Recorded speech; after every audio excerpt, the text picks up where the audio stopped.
de nuevo a nuestro programa de la Divina Voluntad en la nueva evangelización a través del Espíritu Divino.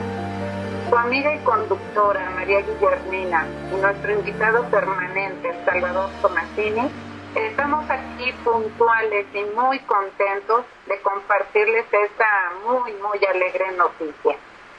Y como siempre, agradecemos a ti, Jesús, Maestro Divino, y a ti, María Inmaculada, Madre Nuestra. Este es nuestro programa número 29. En el programa pasado hablábamos sobre el Espíritu Santo, el gran desconocido, y los dones que nos otorga. Fue este programa pasado muy interesante, porque conocimos facetas que no pensamos ordinariamente sobre la tercera persona de la Trinidad, y quedamos de continuar en este tema tan fascinante. Querido Salvador, buenas tardes. Guille, muy buenas tardes para todos. Fíjate que dejé al último este momento de saludarte para aprovechar pues al máximo nuestro tiempo y darte paso inmediatamente para que entres en materia. Así que pues adelante. Bueno, y ahorita acabas de decir algo que yo creo que por lo mucho que lo oímos, jamás lo pensamos. Dijiste la tercera persona de la Santísima Trinidad. Ya tú sabrás, Guille, que existen movimientos y sobre todo a nivel de protestantismo, en que al Espíritu Santo no se le aplica o no se le da la categoría de persona, sino que se habla de una fuerza, de una energía, en fin, en Dios. Sí. Sin embargo, nosotros católicos lo tenemos considerado como tercera persona de la Santísima Trinidad, o sea, individual, en un solo Dios, y creo que vale la pena el entrar un poquito en materia del por qué debe ser persona. O sea, con el Padre, bueno, no hay ningún problema, el Hijo tampoco lo tenemos muy a la mano, muy bien identificado, pero aquí vale la pena recordar unas palabras de Nuestra Señora a Luisa Picarreta, donde él habla del desarrollo de su vida divina. Y, en primer lugar, dice que toda voluntad, humana o divina, requiere de una vida en donde desarrollar sus acciones. Esto ya nos pone en el antecedente de que si ya habíamos hablado que la unidad divina, o sea, lo que hace un solo Dios a estas tres personas, es la divina voluntad. Bueno, pues esta voluntad para manifestarse, para poder desarrollar todas sus acciones, forzosamente necesita el tener una vida en donde desarrollar esas acciones. Y como es una voluntad que se biloca, que se pone en tres personas diferentes, en el Padre toma las características de la persona del Padre para hacer lo que el Padre hace, generar.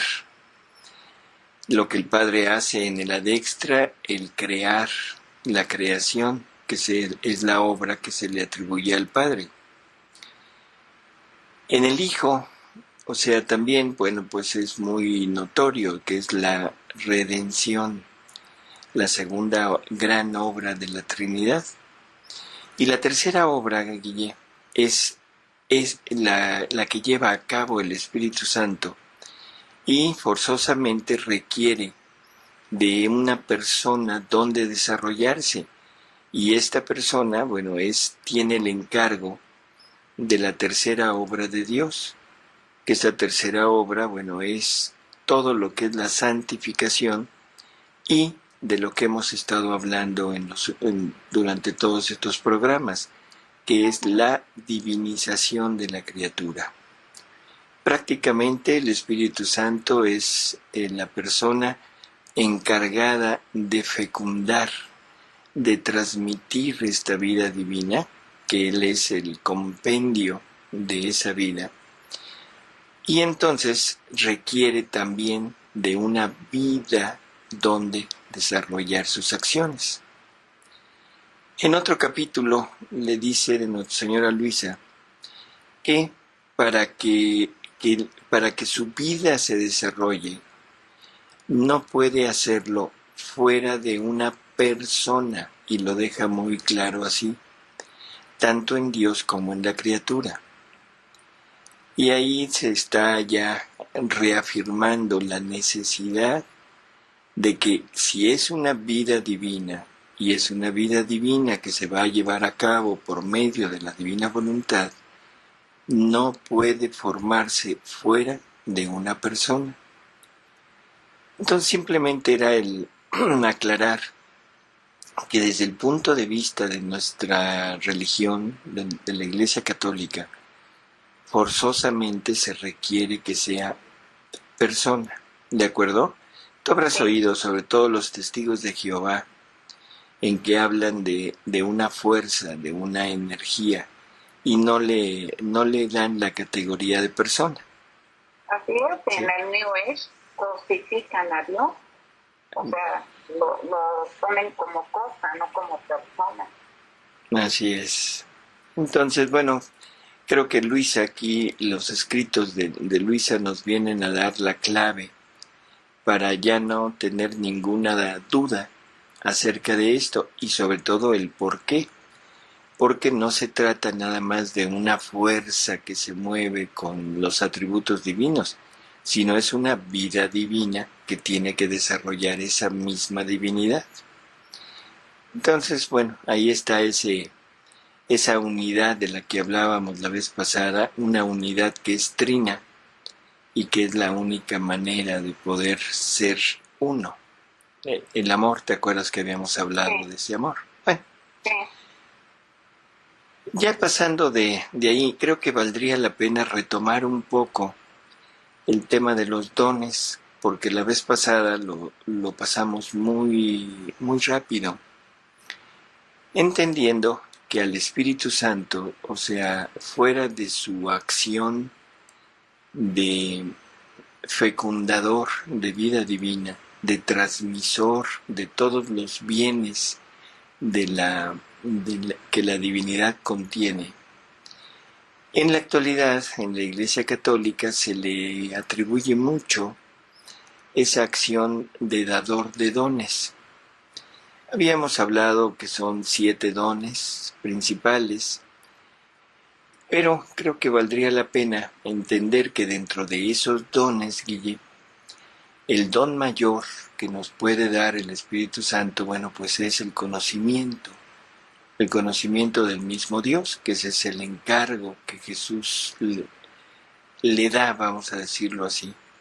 Cuando Él venga, les va a hablar de esto, los va a conducir hasta la verdad plena, el Jesús pleno y el Jesús en segunda persona de la Trinidad encarnado, en fin. Por lo tanto, debemos entender que de los dones que el Espíritu Santo nos vaya a dar, lo primero es que del momento de la redención hasta antes de Luisa, únicamente se hablaba de los dones, de esa comunicación de ciertos atributos divinos, y entre ellos quizá el don de sabiduría sea uno de los, no sé si decir la palabra principal, pero bueno, de los más necesarios para nosotros, porque el don de la sabiduría es el don que nos permite entender las cosas divinas. Y esto va pegado con el de inteligencia o entendimiento, ¿sí? Que en términos generales se ocuparía de lo mismo, porque por medio de este don se entienden las verdades reveladas y las naturales pero de acuerdo al fin sobrenatural que tienen. Por lo tanto, también nos van a conducir hacia el conocimiento de Dios. Luego, una vez que conocemos, Guille, generalmente hablamos de que el conocimiento nos debe llevar hacia el amor. Y aquí entra otro don del Espíritu Santo, que es el don de piedad, que es un don que, de acuerdo al Catecismo de la Iglesia Católica, nos dice que nos ayuda a amar a Dios como Padre y a los hombres como hermanos. Por lo tanto, estamos viendo que es necesario este don para poder llegar a tener un conocimiento de Dios y empezar a amarlo. Algunas personas podrían decir que el don de ciencia también debería de estar como dentro de esta categorización que estamos intentando hacer. Nada más que el don de ciencia, de acuerdo a al catecismo de la Iglesia Católica, nos hace capaces de juzgar las cosas creadas. O sea, como que esto ya empieza a salirse un poquito del plano de conocimiento de Dios. Aunque las cosas creadas son por Dios, aunque ellas nos dan una idea de lo que es Dios, y según San Pablo, podemos conocer a Dios a través de las cosas creadas, pero no es directamente como se obtiene. Por eso es que no lo pondríamos dentro de esto y nada más pondríamos esos tres dones como quizá los más necesarios para nuestra relación con Dios. El catecismo también, en el número 2003, nos dice que la gracia es ante todo y principalmente el don del Espíritu, ¿sí? Y esto valdría la pena el aclarar con algunas palabras de Jesús, porque nos dice que se necesitan grandes gracias para poder formar en el alma la santidad del vivir en mi querer. O sea, no se trata de algo que vamos a lograr nosotros o de algo que se nos va a comunicar como conocimiento y vamos a poder desarrollarlo como lo hemos ido haciendo hasta ahora en la santidad humana. No se trata de ir formándolo a través de virtudes, de actos humanos fortificados o vivificados por la gracia santificante, sino que se trata de formar una vida divina. Y para llegar a formar esa vida divina es por lo que Jesús le dice a Luisa, que se necesitan grandes gracias para poder formar en el alma la santidad del vivir en el querer divino. Dice, las demás santidades con pequeñas gracias se forman, porque no es una voluntad inmensa y eterna que deben abrazar y poseer, sino sus pequeñas partículas, sus mandatos, su sombra. En cambio, en esta deben poseer como vida propia mi voluntad, deben cortejarla y hacer de sus actos propios. Así que se necesitan mares de gracia para formar esta santidad.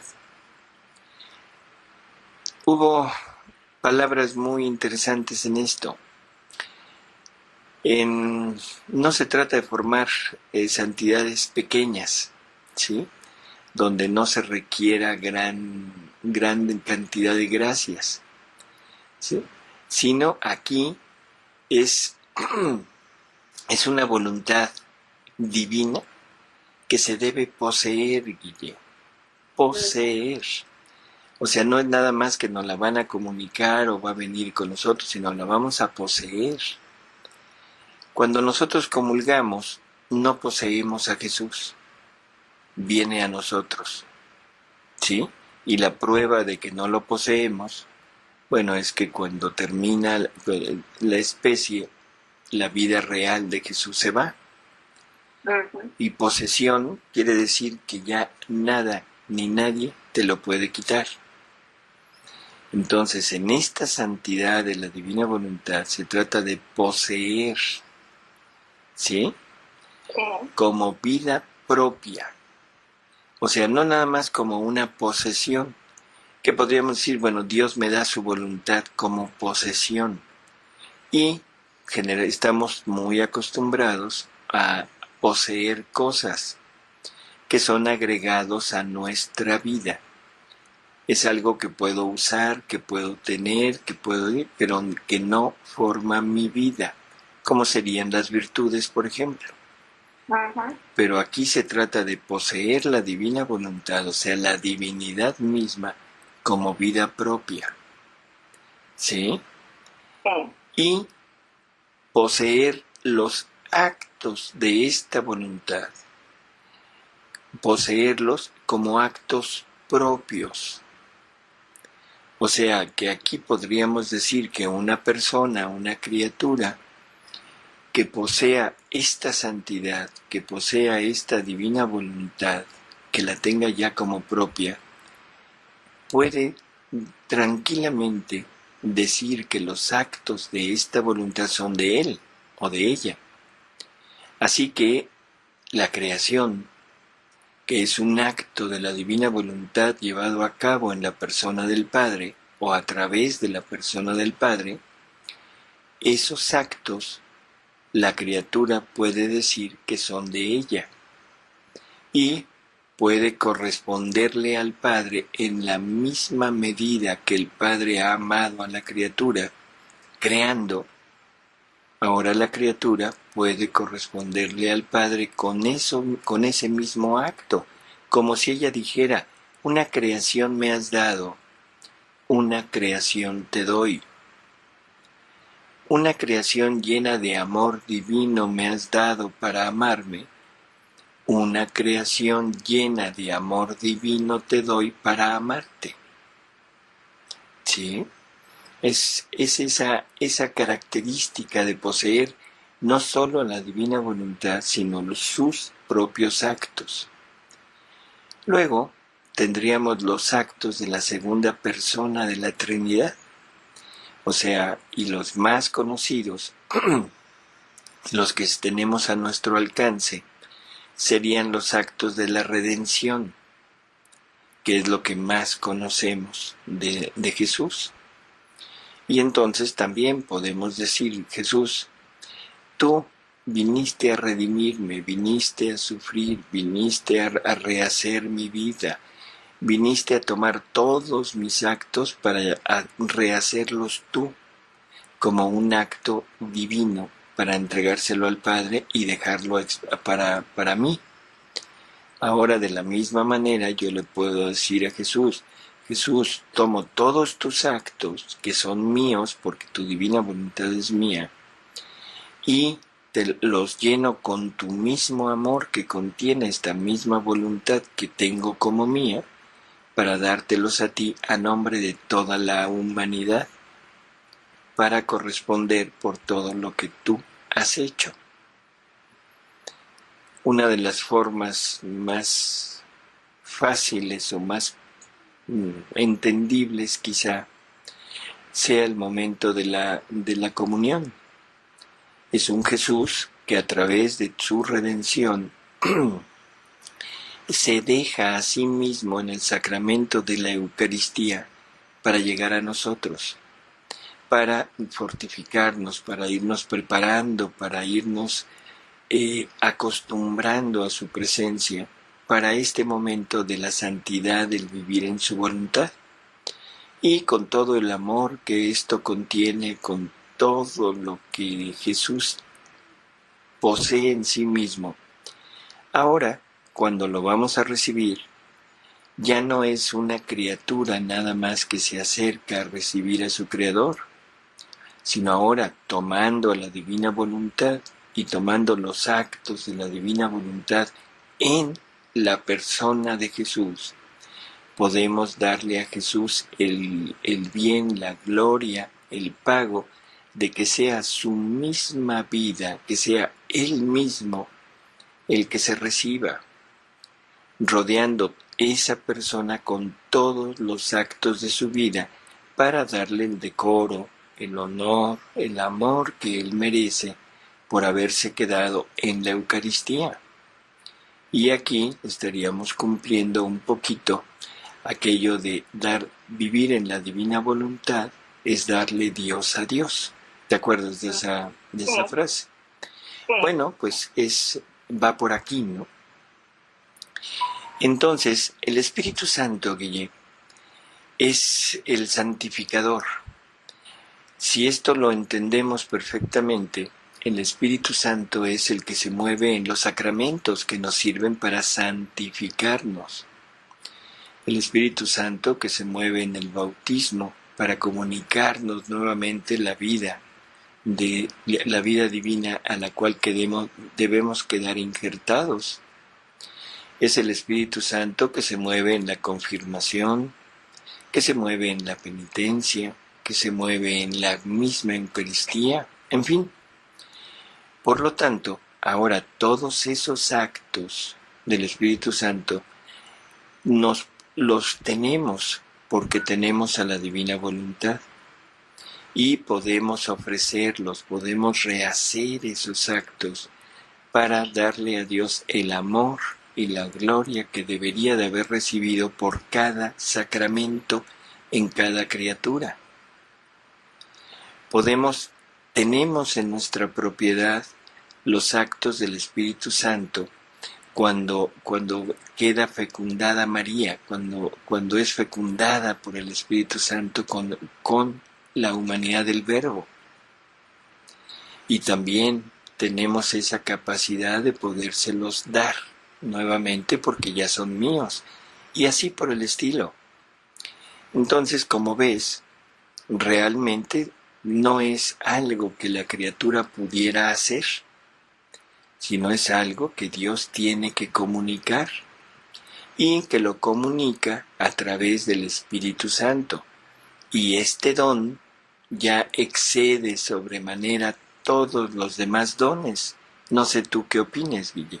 Ay, sí, está clarísimo. O sea, el don de ciencia, todos estos que dijimos hace un momento, que aunque son grandes, son inmensos, nos ayudan a entender a Dios, nos ayudan a conocerlo, a amarlo, pero prácticamente eran camino. Lo que siempre hemos dicho, no es como una meta el poseer un don de Dios, sino era un simple camino para llegar a tener a esta posesión de la divinidad en nosotros y con todos sus actos. Y sí, porque todos esos dones son muy grandes que son, por supuesto, pero no nos llevan a eso que acabas de decir ahorita, a dar Dios a Dios. Así es. Entonces, bueno, aquí empezamos a entrar en un terreno muy discutido y que poco se entiende, y que ya lo comentábamos la vez pasada.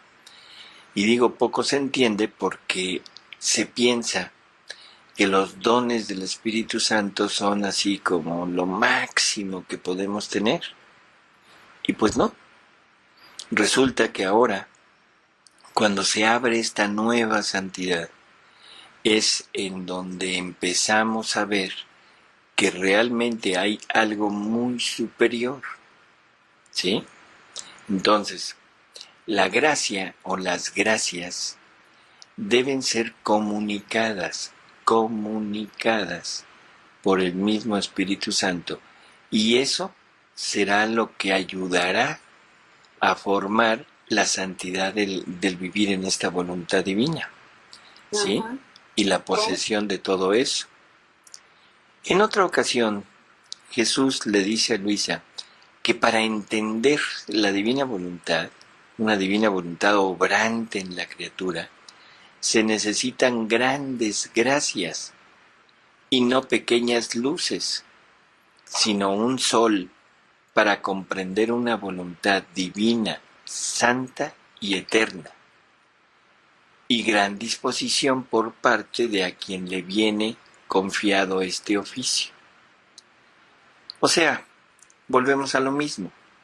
Aquí ya no es para formar la vida de la divina voluntad, sino simplemente para entender a esa divina voluntad, para lograr captar lo que quiere decir que venga a hacer vida en nosotros. Entonces se requieren gracias inmensas y esas gracias son conferidas por el Espíritu Santo. ¿De acuerdo? Sí. Entonces, bueno, este don de la gracia es algo que se vuelve un poco más deseable. Y si recordamos lo que ya habíamos comentado también en el programa pasado, que cada vez que el Espíritu Santo nos comunica una verdad, bueno, nos está comunicando el bien que contiene esa verdad.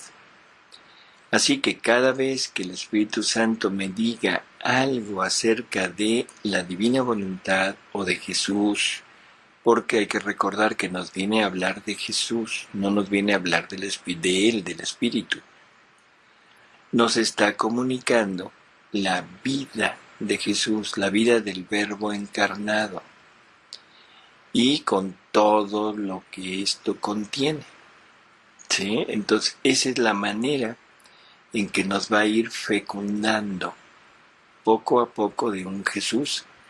Y podríamos decir que es como un remedo, muy a lo bajito, pero bueno, es un remedo de lo que el Espíritu Santo hizo en María.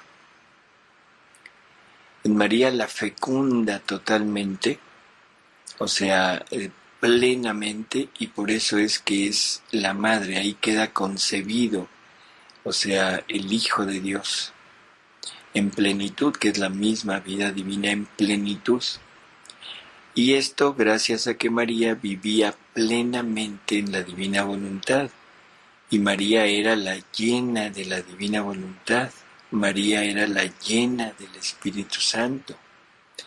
Nosotros, como no estamos en esa medida, pero con nuestra disposición, con nuestro empeño, con nuestro poquito conocimiento que vamos teniendo, bueno, vamos recibiendo parte de toda esa información y en la medida que nos vamos disponiendo y vamos recibiendo esas verdades, vamos teniendo participación de esa fecundación y la vida de Jesús empieza a formarse en nosotros.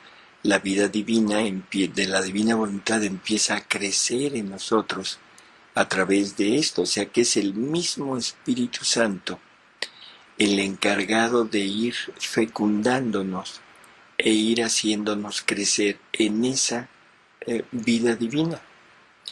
Y entonces se cumple perfectamente lo que también en los escritos de Luisa está muy bien detallado, donde dice que la obra del hágase tu voluntad como en el cielo en la tierra, o sea, de esta vida de la divina voluntad en la criatura, será donde el Espíritu Santo hará completo desahogo de sus dones y de su obra, porque es llevar a la criatura al punto de origen.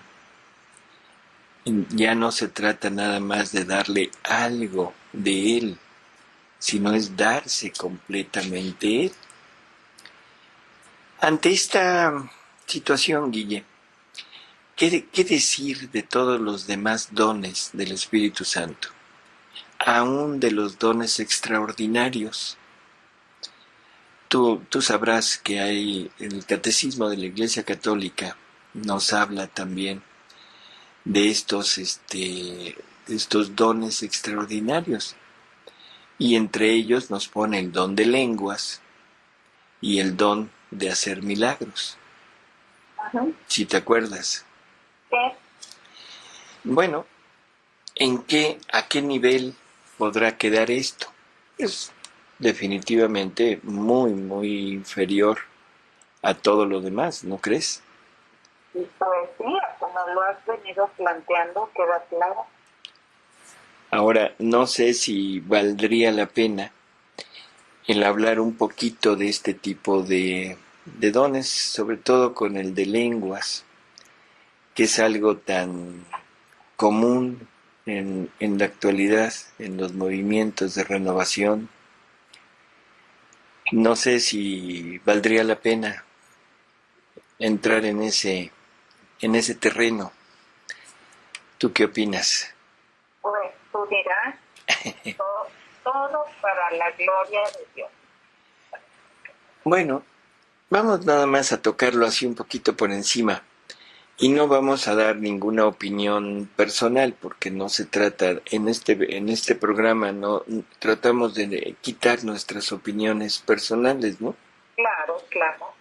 O sea, vamos a tomar como punto de análisis pues la misma revelación. O sea, el Evangelio, vamos a empezar por el Evangelio. En Marcos, el capítulo 16, nos dice algo interesante. Jesús dice, id por todo el mundo, cuando está diciéndoles a sus discípulos lo que deben hacer. Predicar el mensaje de salvación a todas las criaturas. El que creyere y se bautizare se salvará, pero el que no creyere será condenado.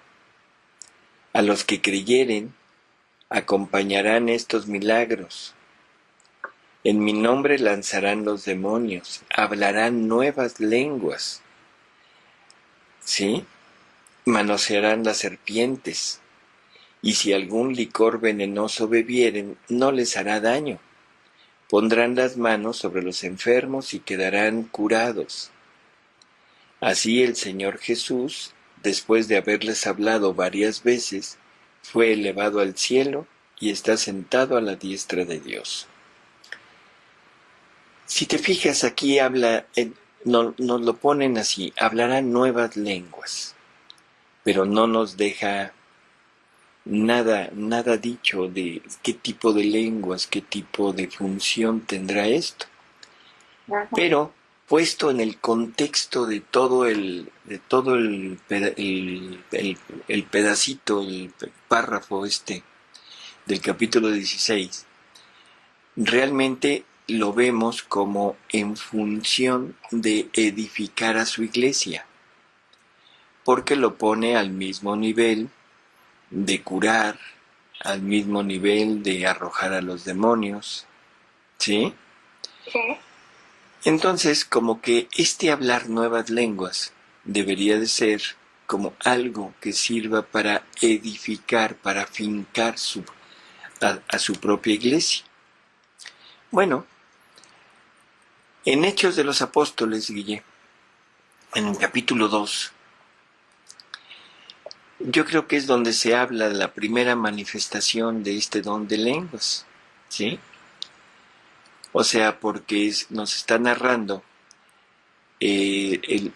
cuando están en el cenáculo y aparece el Espíritu Santo en forma de lenguas de fuego que se repartieron sobre todos los apóstoles, ¿sí? Y que dice que fueron llenados del Espíritu Santo y comenzaron a hablar en diversas lenguas las palabras que el Espíritu Santo ponía en su boca.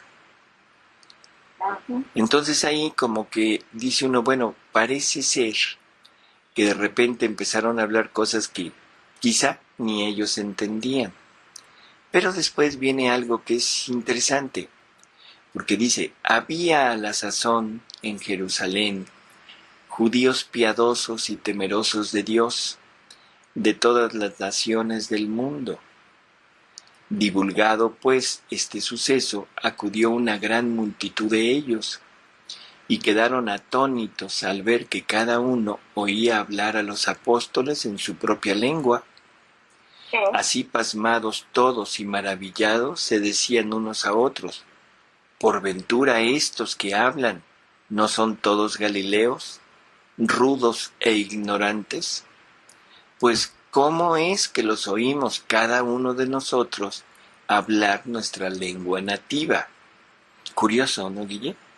Así O es. sea, no está hablando de lo que ahora conocemos por don de lenguas, sino está hablando de idiomas. Así es. Está hablando de que alguien lo entendía, y esto concuerda perfectamente con lo que decíamos que estaba en Marcos. Debe servir para edificar a la iglesia. Sí, porque ahí no habla de intérprete. Así es, no habla de nada, habla de que le entendían en otras lenguas. Bueno, luego, en Hechos 10 también es una segunda manifestación del don de lenguas, y dice que estando Pedro hablando, descendió el Espíritu Santo sobre todos los que oían la plática. Y los fieles circuncidados o judíos que habían venido con Pedro quedaron pasmados al ver que la gracia del Espíritu se derramaba sobre los gentiles. ¿Sí? Pues los oían hablar varias lenguas y publicar las grandezas de Dios. Ahí vuelve otra vez a mencionar, los oían hablar varias lenguas. Bueno, no especifica que los entendían los de otras naciones, pero bueno, es como la segunda vez en que se nombra esto. Y luego San Pablo, Guille, que es el que habla mucho de los dones, en la primera carta a los Corintios, en el capítulo 14, hay muy, muy importante, pienso yo, como para definir todos los dones del Espíritu Santo, que aunque ya dijimos que esto ya debe quedar, no sé, como atrás, ante la nueva manifestación del Espíritu, que es darse totalmente Él. Pero, bueno, vale la pena para quitar cualquier posible duda que haya, ¿no? Empieza San Pablo y dice, codiciad los dones espirituales, sobre todo el de profecía, pues quien habla lenguas sin tener dicho don, no habla para los hombres, porque nadie le entiende, sino para Dios. ¿Sí? O sea, curioso, si tienes don de lenguas, pero no tienes don de profecía, no sirve de nada. ¿Sí? Porque nadie le entiende. Sí, igual necesitas un intérprete. Dice, habla sí en espíritu cosas misteriosas, mientras que el que hace oficio de profeta habla con los hombres para edificación de ellos y para exhortarlos y consolarlos. Quien habla lenguas se edifica a sí mismo, mas el que profetiza edifica a la iglesia de Dios. ¿Sí? Yo sí deseo que todos vosotros tengáis el don de lenguas, pero mucho más que tengáis el de profecía, porque aquel que profetiza es preferible al que habla lenguas desconocidas, a no ser que también las interprete o profetice, a fin de que la iglesia reciba utilidad. Esto último es importantísimo. Un don del Espíritu Santo donde la iglesia no reciba una utilidad, definitivamente sería un don desperdiciado. O sea, la iglesia debe recibir una utilidad de todo lo que Dios comunica a su criatura. Dios, claro. Así es, Dios jamás comunica algo a alguien para él solo. Para su propio provecho. Para su beneficio, su provecho, sino que lo comunica, y lo comunica para que de ese alguien salga a todos los demás. ¿Sí? Bueno. Ahora, dice algo también que es importante. Dice, si yo fuere hablando lenguas, ¿qué os aprovecharé si no os hablo instruyéndonos o con la revelación o con la ciencia, o con la profecía, o con la doctrina. ¿Sí? O sea, ¿de qué serviría si no hay nada más? Y luego les dice algo. Dice, pero, bueno, refiriéndose a esto mismo de las lenguas. Dice, ¿no vemos aún en las cosas inanimadas que producen sonidos como la flauta y el arpa, que si no forman tonos diferentes, no se puede saber lo que se toca con la flauta o con el arpa? Y si la trompeta no da un sonido determinado, sino confuso, ¿quién es el que se preparará para el combate? Si la lengua que habláis no es inteligible, ¿cómo se sabrá lo que decís? No hablaréis sino al aire. Es claro. Sí, bastante. Bueno, luego dice, en efecto, hay en el mundo muchas diferentes lenguas, y aquí vuelve otra vez a lo que habíamos mencionado hace rato. O sea, hay en el mundo diferentes lenguas, y no hay pueblo que no tenga la suya. Si yo, pues, ignoro lo que significan las palabras, seré bárbaro o extranjero para aquel a quien hablo, y el que me hable será bárbaro para mí. Por eso vosotros, ya que sois codiciosos de estos dones espirituales, desead ser enriquecidos con ellos para edificación de la iglesia. Y por lo mismo, el que habla una lengua, pida la gracia de interpretarla o explicar lo que dice. Que si yo hago oración o predico en una lengua desconocida, mi espíritu ora o predica, pero mi concepto queda sin fruto. ¿Sí? Uh-huh. Bueno. Y luego dice San Pablo algo que también, yo doy gracias a mi Dios de que hablo las lenguas de todos vosotros. ¿Te das cuenta, Guille? Ya puso un punto para esclarecer un poco qué es el don de lenguas. Hablo las lenguas de todos ustedes. O sea, me hago entender por ustedes hablando en mi lengua. ¿De acuerdo?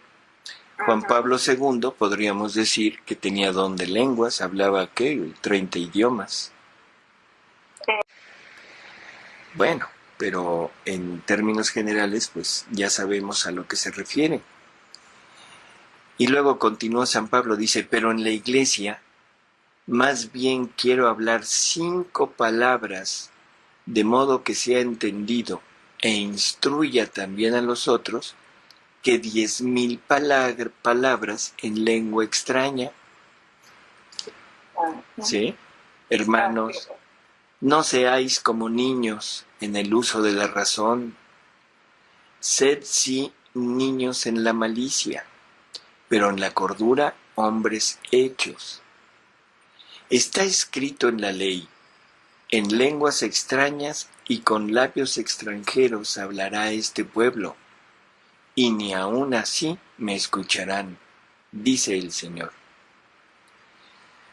En fin, sigue hablando todavía sobre el tema, pero bueno, creo que sería abundar mucho, ¿no?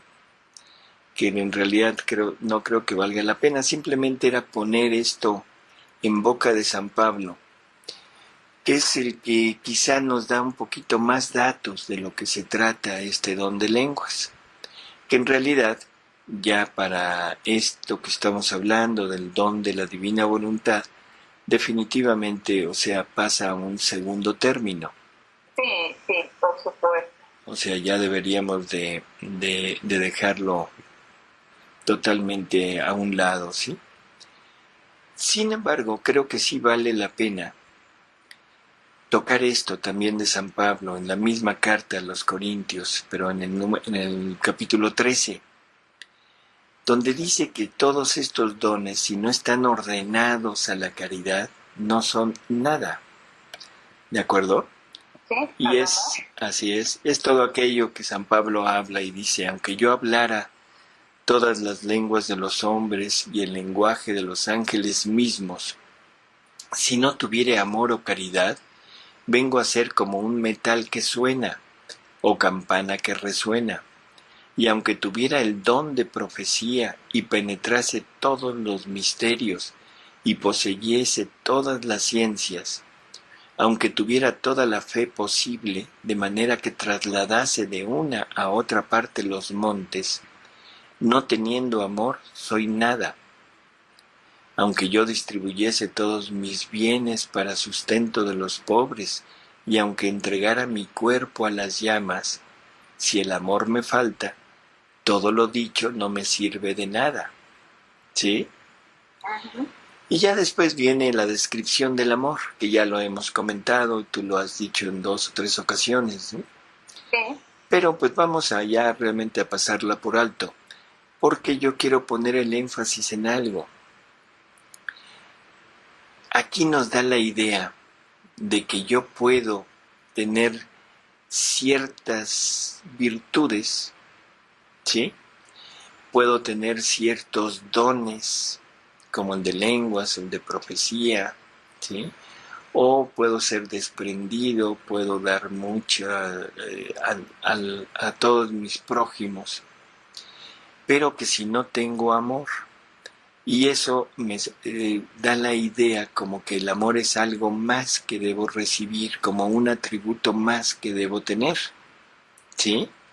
Ajá. Y no, el amor es el mismísimo Espíritu Santo, Guille. Y esto hay que irlo entendiendo. Yo no puedo tener un don del Espíritu Santo si no tengo participación de la misma naturaleza del Espíritu Santo, que es el amor. El Espíritu Santo no me puede comunicar un don y yo usarlo sin amor, porque todo lo que salga del Espíritu Santo es amor. Y acuérdate, cuando una persona, una alma, recibe algo del Espíritu Santo, está recibiendo el bien que lleva, el bien que contiene. Y el bien que contiene todo lo del Espíritu Santo es el amor. Ajá. Por lo tanto, en la medida que yo vea a alguien que hace alarde de dones del Espíritu Santo, entre más dones del Espíritu Santo tenga, más amor debo encontrar en esa persona, más manifestación del Espíritu Santo en ella, ¿sí? No como otro atributo más, sino como participación de la misma naturaleza del amor de Dios. Y esto es maravilloso entenderlo, porque ahora sí podremos ir poco a poco descubriendo si en verdad en una persona hay o no verdaderos dones del Espíritu Santo. Poco a poco iremos viendo si una persona realmente vive plenamente en esta divina voluntad que queremos tener, porque ahí se debería de manifestar completamente el amor. Y si vamos viendo ausencias de amor en esta persona, deberemos entender que no es, definitivamente no es todavía lo que se pretende ser. No puede haber alguien que viva en la divina voluntad y que sea soberbio. No puede haber alguien que viva en la divina voluntad y que no sea caritativo, que no ame al prójimo. No se puede encontrar egoísmo en la divina voluntad. ¿Sí? Sí. Entonces, todas estas cosas hay que ir entendiendo que el Espíritu Santo se nos va a ir comunicando. Ya no nada más como el simple conocimiento, sino que nos va a ir participando de su misma naturaleza cada vez que se nos manifieste en un don? Bueno, pues entonces lo que definitivamente tenemos en mente es necesitamos al Espíritu Santo en nosotros, Guille, ¿sí? Sí. Necesitamos que se comunique con nosotros para poder realmente estar con Él y participar de todo lo que Él es. Bueno, entonces vamos a tratar de centrarnos un poquito, aunque lo manifestamos de pasada en el programa anterior. Pero, ¿qué necesitamos hacer para prepararnos a recibir el Espíritu Santo, Guille? Eso es imitar a María. Imitar a María, perfecto. ¿Tú has visto algunas manifestaciones de las personas llamando al Espíritu Santo, invocándolo? Sí. ¿Sí? Uh-huh. ¿Tú has leído algo de cómo era María? Pues mira, de lo que hemos sabido de ella es muy importante sus palabras que dice San Lucas, ¿no? Y María meditaba y conservaba todas esas cosas que iba observando en su corazón. Entonces nos habla mucho de su silencio, de su recogimiento ante las cosas, ¿no? Así es. ¿Sí? No te lo puedes imaginar de otra manera. Así es, exactamente, así es como... Y aquí quiero traer a colación a María Valtorta, porque en Luisa, o sea, no nos da muchos datos nuestro Señor sobre esto. Nos pone a María así como ejemplo y todo, pero no profundiza un poco, ¿sí? Entonces, vamos a leer un poquito de María Valtorta para saber qué opina Jesús de cómo debemos prepararnos y cómo debemos invocar al Espíritu Santo. Y entonces le dice Jesús a Valtorta, le dice, para que el Espíritu Santo pueda descender y obrar libremente en un corazón, es necesario cultivar en sí mismos la caridad, la fidelidad, la pureza, la oración y la humildad. ¿De acuerdo? Uh-huh. Entonces, caridad, fidelidad, pureza, oración y humildad. Dice, en términos generales, la caridad es el amor. Bueno, ese se practica en la medida que lo vayas recibiendo, en la medida que te dispongas con tu amor humano a ir adquiriendo el amor divino. ¿la fidelidad a quién? A Dios. O sea, simplemente esa fidelidad en todo lo que Él nos pida. La pureza de acción. También la pureza interior, la pureza de pensamiento, la pureza de palabra, la pureza de intención, ¿sí? Sí. La oración, que es el modo como la criatura se pone en contacto con Dios. O sea, lo que nos está hablando aquí, lo que nos está tratando de decir, es estar siempre en esa continua comunicación, sin algo que en la actualidad es muy común, la distracción. Porque antes las personas se distraían de repente con algo, con algún suceso, con alguna cosa exterior. Se distraen de donde deben estar. Pero ahora vamos buscando la distracción. Sí, lo hemos dicho cuántas veces, Guilla. Ay, necesito distraerme. Sí. ¿Sí? Sí. Así es. Para quitarme el estrés. Ándale, para quitarme el estrés. Bueno.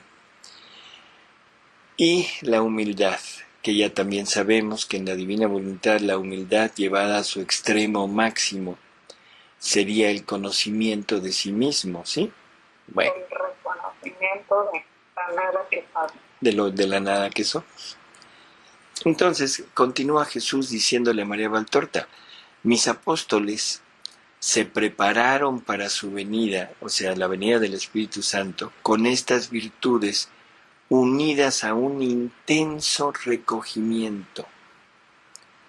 Intenso recogimiento, ¿sí? Sí. Y después, para aprender o sea, para aprender cómo llegar a este intenso recogimiento, así como para aprender las otras virtudes, no tenían más que mirar a María, mi madre, que eso es lo que tú decías ahorita. O sea, el ejemplo debe ser ella. Los apóstoles tenían a María con ellos para imitarla, ¿sí? En ella, el espíritu de recogimiento era intensísimo. Incluso en las ocupaciones de la vida, ella sabía vivir recogida en Dios, y su gran alegría era poderse aislar en la contemplación, en el silencio, en la soledad. Creo que aquí tenemos ya toda una cátedra de cómo disponernos a recibir el Espíritu Santo, de cómo disponernos a recibir toda esta inmensa cantidad de verdades que el Espíritu quiere darnos, ¿sí? Como dones especiales. Y tenemos a María. Imitemos a María, como tú decías, ese recogimiento de ella, ese todo lo guardaba en su corazón. No era más que ¿no? O sea, una vida de contemplación. Pero la contemplación no se puede tener junto con la distracción. No, pues no. La contemplación no tiene nada que ver con los sentimientos, ni con la sensibilidad. ¿De acuerdo? O sea, si recuerdas cuando Luisa le dice a Jesús de un alma muy sensible, y le dice Jesús, sí, puede hacer grandes cosas, pero necesita huir de aquellos que le excitan su sensibilidad. Bueno, pues ya tenemos aquí varias recetas de cómo hacerlo, ¿no? Entonces, bueno, le dice Jesús todavía a María Valtorta, le dice, Dios puede hablar en cualquier sitio, pero su palabra llega a vosotros, mortales, cuya capacidad de recepción es limitada, mucho mejor cuando podéis estar en soledad, que no cuando a vuestro alrededor el prójimo habla, se mueve, se agita con frecuencia en mezquindades humanas.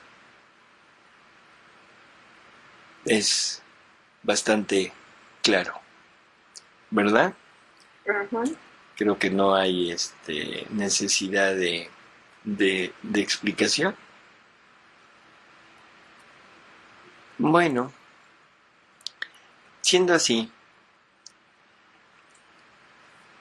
en la obra de María Valtorta nos van pintando, sobre todo en el primer tomo, cuando nos habla de María, en esa vida, en esa preparación de ella, y conste que ella vivía en la divina voluntad desde el mismo inicio de su concepción. Por lo tanto, vivía inmersa en Dios, y vivía ya total y absolutamente perdida en Dios y Dios perdido en ella, con el ejemplo de la gotita, ¿no? Que aunque fácilmente María podría haber tenido esa capacidad de recibir continuamente a su Dios en cualquier medio en el que estaba, sin embargo, no dejaba de buscar el silencio, de buscar el aislarse. Pero algo que también es importante entender, debido al Espíritu Santo que moraba en ella, a ese amor que sentía en ella, no solo por su Hijo, por su Dios, sino por toda la humanidad, no le era gravoso el interrumpir sus periodos de silencio, de recogimiento, por atender al prójimo. Porque a veces nos vamos de un extremo al otro, ¿sí? No, ahorita no me molesten porque estoy rezando. No, ahorita no me interrumpan porque estoy en oración. Debe ser una cosa total y absolutamente igual que la de Jesús, una atención extrema hacia el prójimo, hacia sus necesidades, con una necesidad interior de recogimiento. Bueno, haciendo así, pues ya tenemos prácticamente todo lo necesario para llegar a tenerlo. No sé qué te parezca, Guille. Ay, pues, ¿te fijas que no te he interrumpido? Sí, eso, has de estar enferma, ¿no? No, sino que cada vez, pues, es decir, me tienes, pero me tiene Jesús atentísima a todo lo que, pues, a través de ti nos va participando. Esta charla de hoy ha sido de lo más interesante. O sea, muy fascinante todo esto del Espíritu Santo. Por ejemplo, lo que comentabas, sería bueno repetirlo, recalcarlo un poquito. Cuando Dios dice que no puede haber un don más grande que el darte una verdad, porque la verdad comunica el bien que es, ¿no? Uh-huh. Entonces, cuando estás hablando que el Espíritu Santo no viene a hablar de lo suyo, sino del Hijo, de Jesucristo, y al hablarnos de Él, nos va comunicando la propia vida de Jesús. Como decías, es un remedio muy por lo bajito de lo que hizo en María Santísima, de comunicarle en plenitud al Verbo, a María, y bueno, ahí toda la concepción del Verbo. Pero en nosotros criaturas así de en general, ¿verdad? Eso es maravilloso si nos centramos un poquito, así como tú dices, si nos recogemos en silencio a meditar estas palabras que son una verdad, pues eso debe de ir cambiando nuestras vidas, por supuesto. O sea, el saber, el creerle a Dios que el Espíritu Santo nos está comunicando la propia vida de Jesús, de la cual tenemos nosotros que poseerla, así como viva, pues es algo muy fuerte, muy importante para que no se quede nada más al aire. No, se debe quedar en nosotros. ¿Verdad? Digo, al aire de que, lo escuché y qué bonito, ¿no? Aquí es donde se aplica justamente lo que dijo con María. O sea, María buscaba en todo momento, toda oportunidad de recogerse para meditar.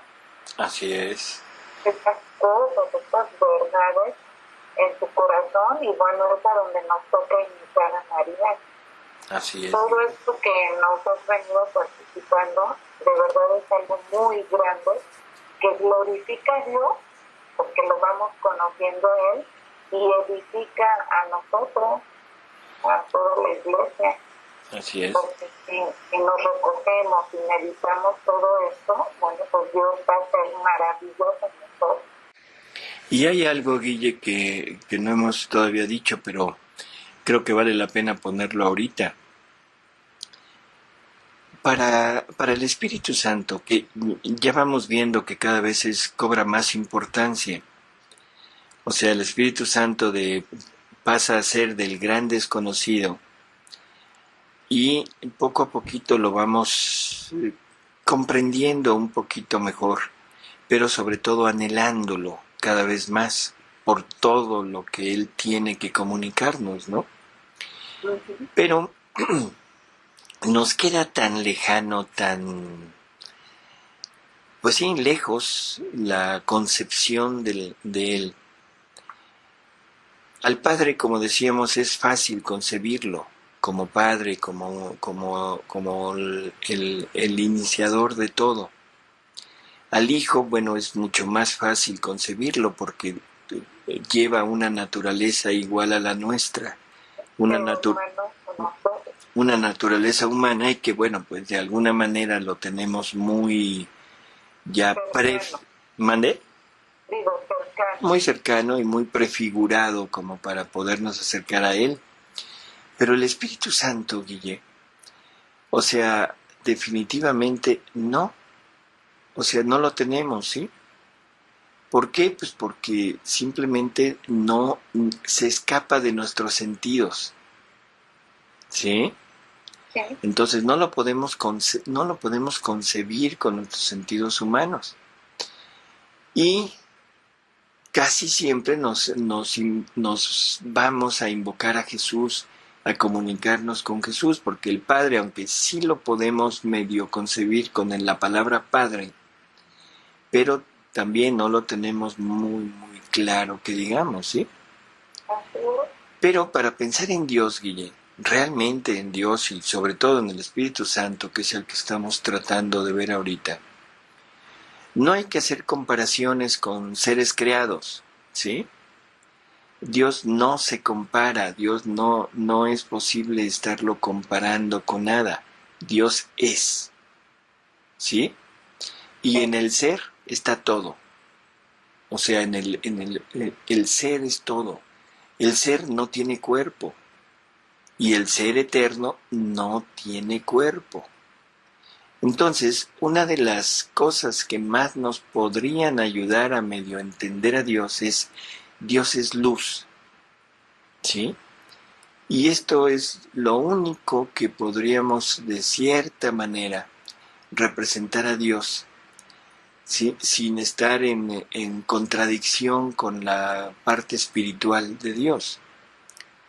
Porque la luz pero es incorpórea. La vemos, pero no la podemos tocar. Ella es, o sea, la tenemos a nuestro alrededor, pero es intangible. No la tocas, no la sientes, la puedes percibir con el sentido de la vista, pero nada más, ¿no? Entonces la Trinidad en sí misma es luz, y es una luz ilimitada, como decía Luisa, que ella veía un sol inmenso, que excedía todas las dimensiones del sol creado, y una luz brillantísima que no lastimaba, que ella sabía que era la Trinidad, ¿sí? Sí. Es una luz que emana de sí misma, o sea, no tiene una fuente, sino ella misma es. Ella misma vive por sí misma, obra en sí misma, ¿sí? Ajá. Entonces, Dios es luz, el Espíritu Santo es luz, y listo. Entonces, quizá con esto podamos tener un poquito más idea del Espíritu Santo.